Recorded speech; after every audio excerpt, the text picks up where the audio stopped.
Davet edeyim mi? Adam annesiyle konuşuyor. Başta şeymiş gibi yani. Operatörün içindeymişiz gibi sesler. Biraz. Hatta çocuk anlatıyor işte şöyle böyle şöyle yapıyoruz böyle yapıyoruz. Neyse anne çatışma var. Babana gidiyor. Babam diyor kadın kadın gidiyor. Allah Allah. Aynen. Bizim gittik etmek istedik. O akşam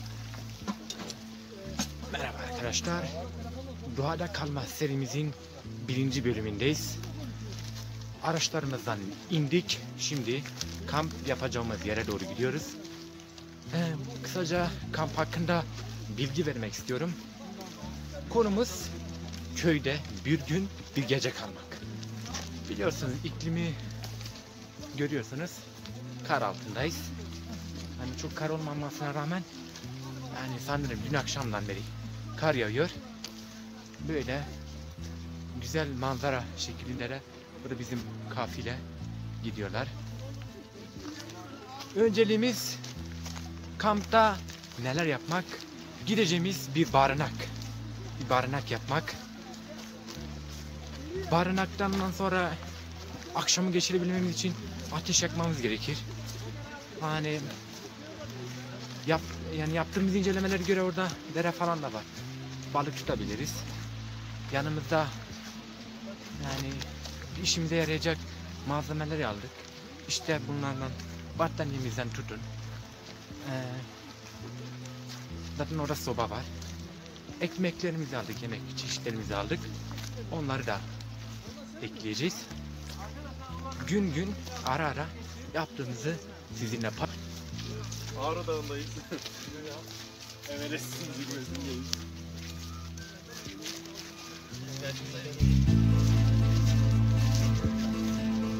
Tamam. Haydi gidelim. Derin kar altında yürümeye devam ediyoruz. Aynen. Dere kenarına gidelim.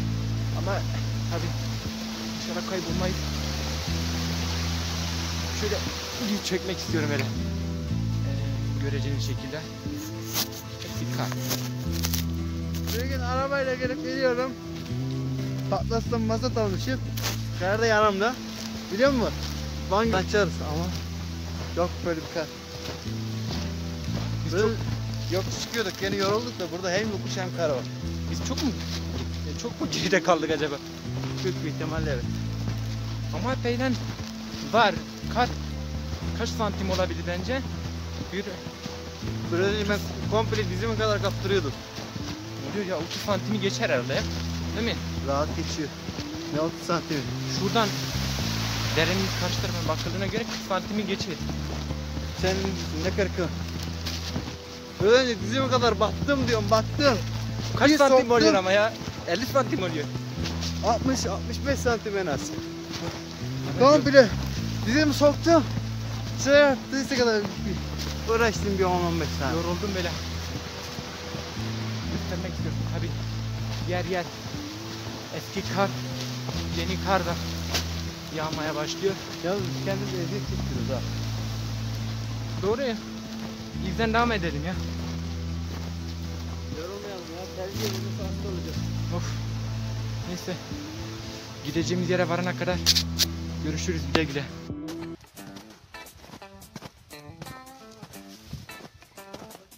İşte barınak. hocam baca dolmuş olabilir. Kumran Müftülüğü Gençlik Ben bırakayım. Koordinatörlüğü. Sen devam et sen bunu çek.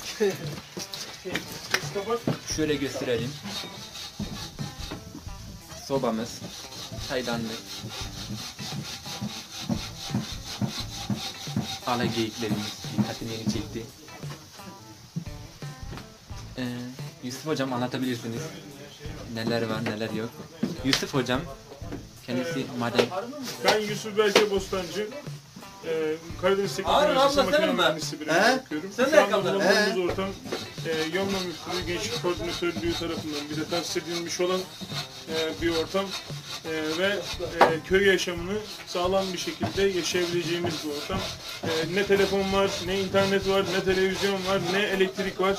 Sadece köy yaşamı var. Sadece bizim eskileri yad etmemiz için, gönül köprüleri kurmak için, kardeşlik bağlarımızı güçlendirmek için kurulmuş bir ortam. Sobamızı gördünüz, yanıyor. Bugün 24 saat geçireceğiz burada ve tabii erzaklarla geldik. Yorucu bir yol oldu. Yürüme geldik. Eskiden yol mu vardı? Eskiden şey mi vardı? İz mi vardı? Bugün şimdi kahvaltı yapacağız. Kahvaltıda peynirimiz var. Şöyle kaşar peynirimiz var. 2 günlük kahvaltı için aldık bunları. Beyaz peynirimiz var. Soğanımız var. Soğan sıcak tutar. Elimizde zeytinimiz var. Vakfı Kebir ekmeğimiz var. Trabzon'dayız. Böyle tam manasıyla bir köy sofrası kuracağız inşallah. Burada da battaniyeler var herhalde. Gece geçireceğimiz Gece çekeriz lan. Gece çekeriz. Parça parça yapalım. Aynen. Bu kahvaltı. Teşekkür ettim sunumundan dolayı. Zeytin ekmek. Zeytin ekmek peynir. Hayır lütfen. Şimdi hocamlar ne kadar uzaklıkta? Ben o tarafa doğru gitmeliyim mi? Bekleyeceğiz şu an, çay demleyeceksin. Hemen böyle bir imam abdest suyu gibi içme olmaz. Acıkınca da insanın canı her şeye çeker. Ama En güzellikleri sabretmek gerekir. ama sabretmez, gider çerezden doyurur. Keser açtım. Ondan sonra bir bakmış ki gelmiş tatlı, Yiyememiş. börekli, çörekli, büryandı, iştah bitmiş. Bazı şeyler için sabretmek, hatta hep sabretmek lazım ama bazılarına daha çok sabretmek. Sabrın sonu sevemem. Yok. O tabağın En son tabaktan Sen altında az bir önce tabak daha var demedin mi yani. ki? Kaşar peynir, beyaz peynir, Yanarsan bir şey olmaz. Ha götürmüş. zeytin, reçel. Çok gereksiz adamsın ulan. Helva var mı ya helva? Bak abi. Bu da ne? Alın bakalım şunu. Alta bak. Yeriz baba. Tamam mı? Kanka bunları kesecek Kes. Bunları Yusuf kesin bıçağı abi. versene, bıçağı ver. Hocam birer ekmek.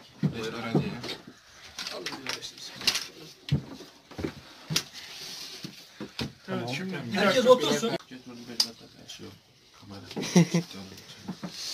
Aha başladı. Evet, bugünkü kahvaltımızdan görüntüler arkadaşlar. Zeki Müren de bizi Köy, görecek mi? Serpme köy kahvaltımız. Kişi Tabii başı duygularınızı 20 liradan belirtebilirsiniz geceyi nasıl geçti. Sınırsız çay hizmetimiz. Ana yemek Trabzon Vakfı Kebir ekmeğimiz. 4 kişi oldu buraya. Eski kaşarımız tabii ki meşhur olarak var. Senden espriyi vereceğim.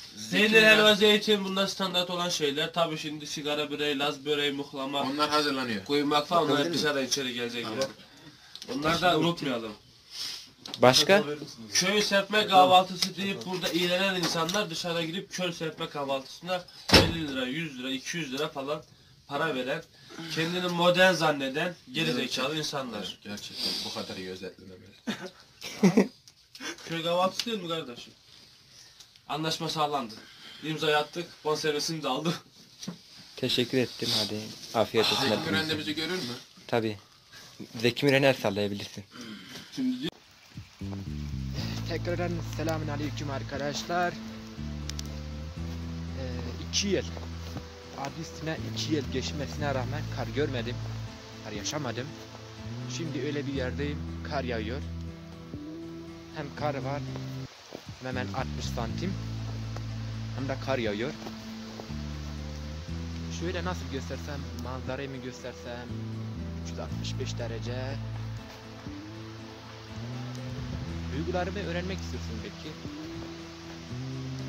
Anlatamıyorum. Yaşamak lazım. Bol bol.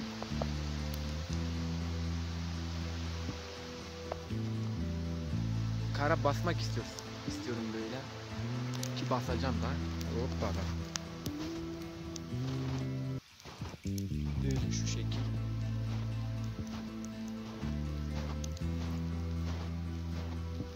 Ama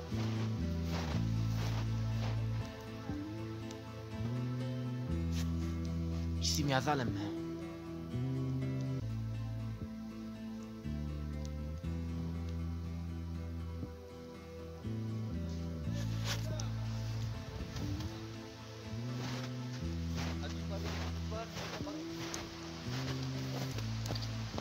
Hayden namaza.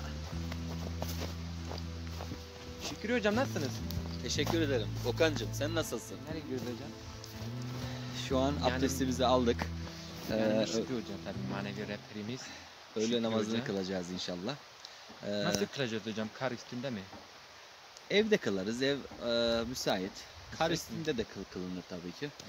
Ama ev ortamı olduğu için evde de kılabiliriz. Gidelim hocam yavaştan. Gidelim Okan'cığım. Hocam gönlünüzde geçenler hepsini söyleyebilirsiniz. Evet, Kancı kancı. burada Yomra Gençlik Koordinatörlüğümüzce Yomra Kanuni Yurdu öğrencileriyle birlikte ben manevi danışman dediğin gibi öğrencileri Yomra'nın Çamlıyurt Mahallesi Derebaşı mevkiine getirdik. Getirmekteki amaç burada kamp yapmak ve kampın amacı da kampın öncelikle ismi köyde bir gün bir gece kampı. Burada internetten, sosyal medyadan, televizyondan uzak gençlerle bir gün bir gece geçirmek.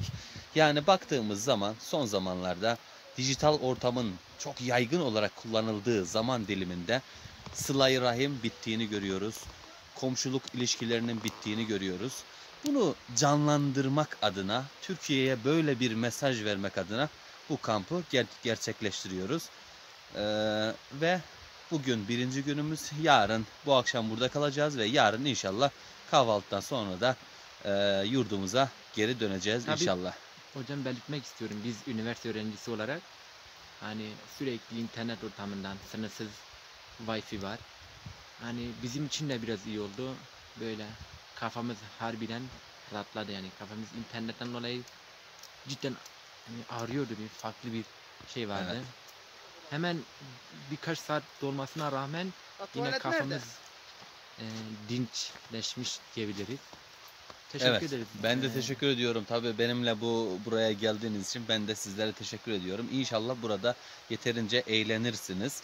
Yeterince kafanız sınavlar öncesi bir rahatlar, bir moral motivasyon olur sizin için. Ben de İnşallah size hocam. teşekkür ediyorum. Ben teşekkür ederim.